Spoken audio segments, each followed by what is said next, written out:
everybody, JC here with another T&I toy review. And for today's review, we're going to take an advanced look at the upcoming Batman Arkham Knight 7-inch scale Commissioner Gordon figure from DC Collectibles. Now, first of all, big thanks to DC Collectibles for sending this figure out to us to review. The figure comes packaged in the same style of packaging we've seen with the other Arkham Knight figures. You've got the window box packaging. The figure's clearly displayed along with the accessories.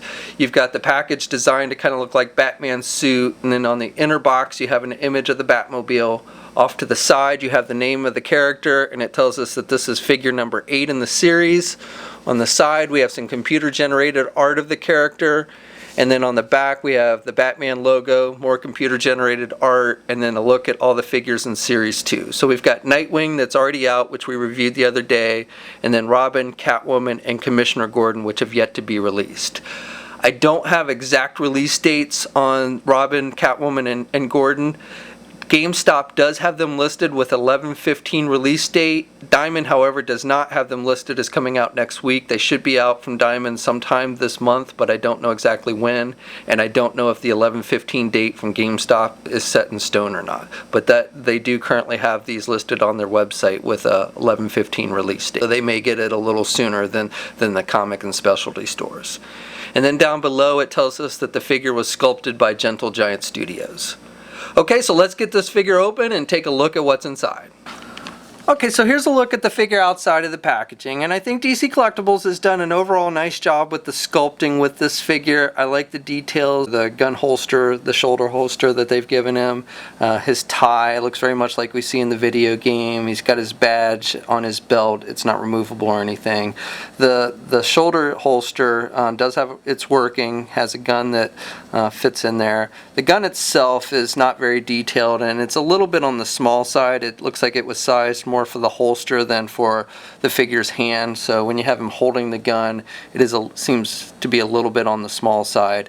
It's also not, I don't think, is game accurate. I think he used a revolver in the video game. Not that that's too big of a deal or anything. And I do like how it does fit in the holster, and it fits in nice and tight. And the holster is just made with that kind of vinyl rubber type material. The bottom parts of it are kind of you know, they're not attached to the figure. Parts of it are glued, but it's not like actually sculpted. It's just that rubber type material. And then the back parts that go over like his back and his shoulders and stuff, those are firmly glued to the figure. He's got the extra magazines on this side as well. Those aren't removable, but nice detailing with the sculpting with that. And then again, he's got his badge, and even though you can't really read anything on the badge, you know, it's kind of sculpted to look like it does in the video game, so I like that. I like the face sculpt with this for the most part. The skin tone is a little bit on the pale side, but it's not too bad. The glasses are glued onto the figure, so they're not removable.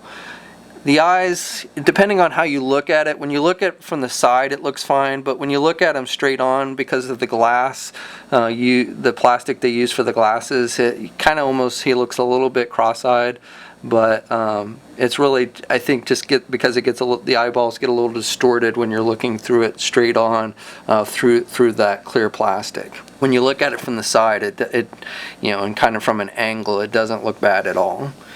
Mine has a little bit of a paint splotch here on his chin, but again, nothing too major. I like the paint applications on the hair. He's got the lighter and darker grays. Again, hairstyle is sculpted to look just like it did in the video game. Now, one other minor complaint I have is with the shirt.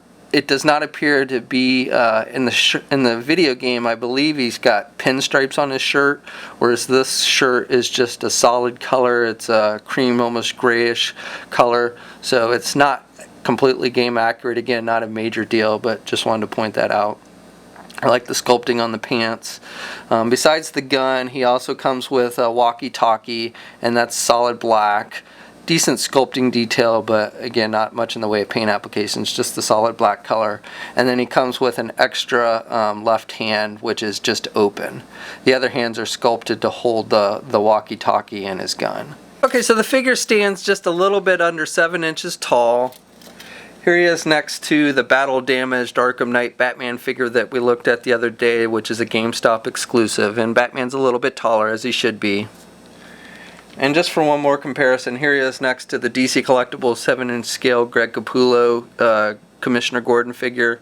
This is obviously a comic book based Gordon, and they're about the same height. Maybe the Arkham Knight Gordon is a hair taller. Okay, so articulation is pretty good on this figure. My only real complaint with it is I do wish they had given him double jointed elbows just so he could like reach the gun in his shoulder holster. As it is, he can't really reach that gun. But otherwise the figure's got pretty good articulation. So the head is just on a ball joint, so he can look left and he can look right. He has a little bit of up and down movement with the head, but not a whole lot. And then he can kind of pivot his head to the left and the right as well. Arms are attached with your standard ball hinge joint so he can get his arm out good, and he's got good rotation there at the shoulder. He's got the single hinged elbow, as I mentioned, so he can bend his elbow about that much. He's also got a swivel joint there at the elbow.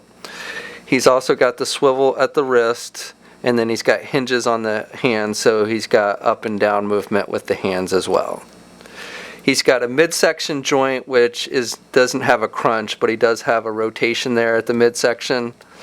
Does not have waist swivel. Legs are attached with ball joints, so he can do the splits pretty good, and he can get his leg forward good. He has a thigh swivel.